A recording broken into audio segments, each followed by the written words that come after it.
नमस्कार, बहुत स्वागत है आपका आश्रम यूट्यूब चैनल पर। आज के अंक में हम जानेंगे कि आप अपने हथेली को किस प्रकार से पढ़ सकते हैं। आज हम बात करेंगे इनकी सूर्य रेखाओं को। देखिए, कुछ रेखा इस प्रकार से, इस प्रकार से, इस प्रकार से, कई प्रकार से चिन्ह बना रहे हैं।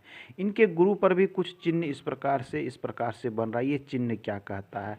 साथ में जब इनके हम हृदय रेखा को देखते हैं तो यहाँ देखिए 3 भागों में बँट रहा है। एक इधर जा रही है, एक इधर, एक नीचे आ रही है। तो कई चीज़ें दिख रही है। एक देखिए रेखा यहाँ से, ये जो है इस प्रकार से भाग रेखा चली है, चंद्र से एक रेखा आके यहाँ मिली है। तो हम सारी रेखाओं के विषय में आज एक एक करके चर्चा करेंगे। आज के अंक में बने रहें, आज का अंक महत्वपूर्ण है। कुछ रेखा देखिए यहाँ से निकल रही है, ये सब रेखाएं क्या कहती है। तो एक एक करके हम सभी रेखाओं के विषय में किस प्रकार से अध्ययन करना चाहिए। जब भी आप अपने हथेली को देखते हैं तो सर्वप्रथम आप अपने जीवन रेखा को या लाइफ लाइन को देखिए। ये हमारी लाइफ लाइन, लाइफ लाइन यदि साफ सुथरी, क्लियर, स्पष्ट हो और पूर्णता का हो। पूर्णता करने का अर्थ होता है कि यहाँ से लेकर यहाँ तक यदि इस प्रकार की स्थिति बनती है तो निसंदेह ऐसे जातक की उम्र जो होती है, आयु, वो काफ़ी लंबी होती है।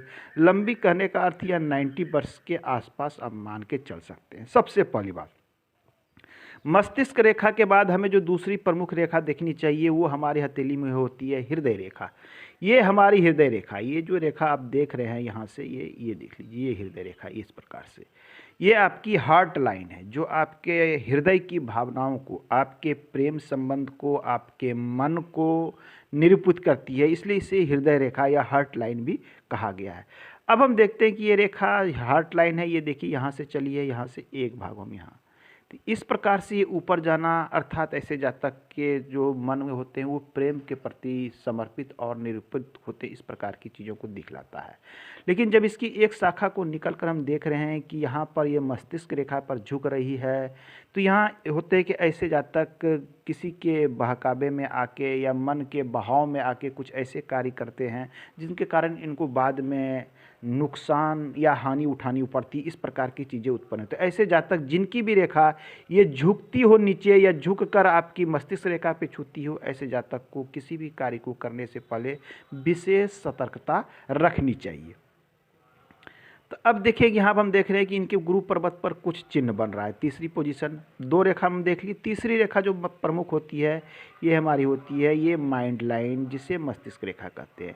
ये हमारे मस्तिष्क की शक्ति के विषय में दिखलाता है। हम कितना अच्छा सोच सकते हैं, जीवन के प्रति हम कितने अच्छे से विचार कर सकते हैं, क्योंकि मस्तिष्क से ही सोच कर लोग वर्क करते हैं, व्यवसाय करते हैं या नौकरी करते हैं। जो भी कार्य करें, जिनकी मस्तिष्क की शक्ति जितनी अधिक उर्वर होगी, जितनी अधिक मजबूत होगी, वो जातक जीवन में उतना अधिक परिश्रम से आगे बढ़ सकता है।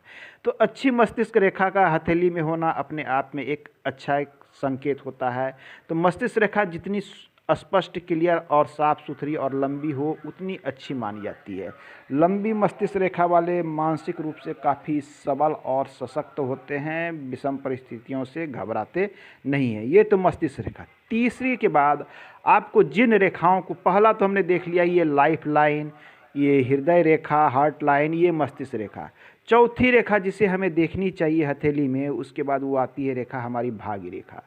यहाँ देखिए ये हमारी भाग्य रेखा इस प्रकार से ये सनीपी जाती है। ये भाग्य रेखा चंद्र से भी निकल सकती है, ये भाग्य रेखा शुक्र से भी निकल सकती है, ये आपके लाइफ लाइन से भी निकल सकती है। ये अलग अलग जगह से निकलती है, लेकिन ये रेखा जाती है आपके शनि पर्वत पर। शनि पर्वत पर जाने पर ये पूर्णता को प्राप्त होती है। ये कर्म का क्षेत्र है, ये वर्क का क्षेत्र है, तो भाग्य रेखा शनि पर पहुँचती है। तो ये है हमारी हथेली की भाग्य रेखा। अब देख रहे हैं कि भाग्य रेखा यहाँ से तो निकली है। भाग्य रेखा में देखिए कुछ रेखाएं यहाँ से आके सपोर्ट कर रही है, तो ये होती है यात्रा रेखा। जब यात्रा रेखा आपके भाग्य को सपोर्ट करती है तो इतना तो तय है कि ऐसे जातक यात्राओं के माध्यम से विशेष उन्नति प्रगति के योग बनते हैं। या तो ऐसे जातक घर से, मूल स्थान से दूर रह के काफ़ी धन संपत्ति बनाते हैं, या फिर इनका वर्क ही कुछ ऐसा होता है कि यात्राओं के माध्यम से इन्हें धन की प्राप्ति होती है।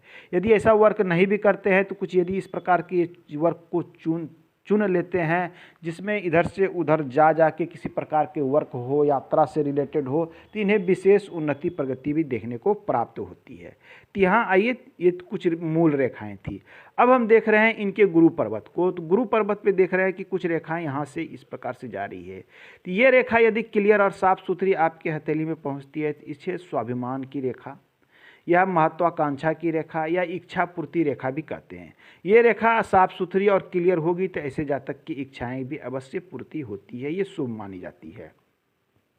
अब हम देख लें कि उसके बाद जो महत्वपूर्ण रेखा इस हथेली में दिख रही है, यहाँ देखिए सूर्य रेखा। सूर्य को सफलता का कारक माना जाता है, यहाँ पर होती है हमारी सूर्य रेखा।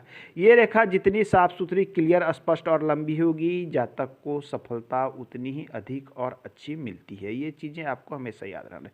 सूर्य को सफलता का कारक माना जाता है, चाहे आप व्यावसायिक क्षेत्र में हों या नौकरी के क्षेत्र में हो, कोई भी क्षेत्र में आप कार्य करें, यदि सूर्य मजबूत है, सूर्य रेखा अच्छी स्थिति में है, तो आपके नाम जो है वो चारों तरफ फैलेंगे। आपके यश, मान, सम्मान, दूर दूर तक कीर्ति फैलेगी। ये कार्य आपका सूर्य रेखा करता है।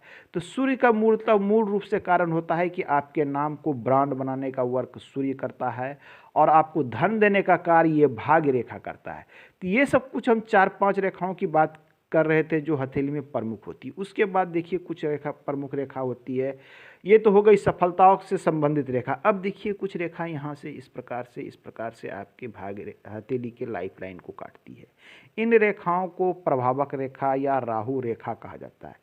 इस तरह की रेखाओं की संख्या आपके हथेली में जितनी बढ़ेगी, आपके लाइफ में समस्याएं उतनी बढ़ेगी। यदि कई संख्या में रेखा है तो ऐसे जातक एक समस्याओं से निकलते हैं, दूसरे में उलझते हैं, दूसरे से निकलते हैं, तीसरे में उलझते हैं, अर्थात समस्याएं लगी रहती है। तो ये रेखाएं बिल्कुल शुभ नहीं मानी जाती है। ये रेखाएं ये छोटी, ये पतली और कमज़ोर है तो इसके प्रभाव थोड़े क्षीण और कमज़ोर होते हैं। लेकिन ये रेखा जितनी मजबूत, क्लियर और स्पष्ट होगी, इसके प्रभाव उतने ही मजबूत होंगे और लंबे समय तक बने रहते हैं। तो आज के अंक में हमने हथेली के प्रमुख रेखाओं के विषय में जाना कि कौन कौन सी रेखा हमारे हथेली में प्रमुख रूप से होते हैं। आइए अंत में एक रेखाओं की आज और हम बात कर ले। ये रेखा कुछ इस प्रकार से निकलती है और बुध पर जाती है। इस रेखा को शास्त्र के अनुसार सामुद्रिक शास्त्र कहता है कि ये रेखा स्वास्थ्य रेखा है। ये रेखा सभी जातक के हथेली में नहीं मिलती। ये रेखा यदि बिल्कुल क्लियर और साफ़ सुथरी किसी के हथेली में है तो ऐसे जातक इतना तो अवश्य है कि ज़रूर किसी न किसी उच्च स्थिति को प्राप्त करेंगे। ये व्यवसाय में उच्च स्थिति प्राप्त करे या नौकरी में करे या जिस भी स्थिति में करे, ये उच्च स्थिति को लोगों को दिलाता है। ये जितनी क्लियर और साफ़ सुथरी स्पष्ट होगी, आपके साथ व्यवसायिक क्षेत्र में धन संपत्ति उतनी ही अधिक बढ़ेगी। तो आज हमने आज के हथेली अंक में जाना अपने हथेली की प्रमुख रेखाओं के विषय में। मिलते हैं अगले अंक में, हम पुनः बात करेंगे। धन्यवाद।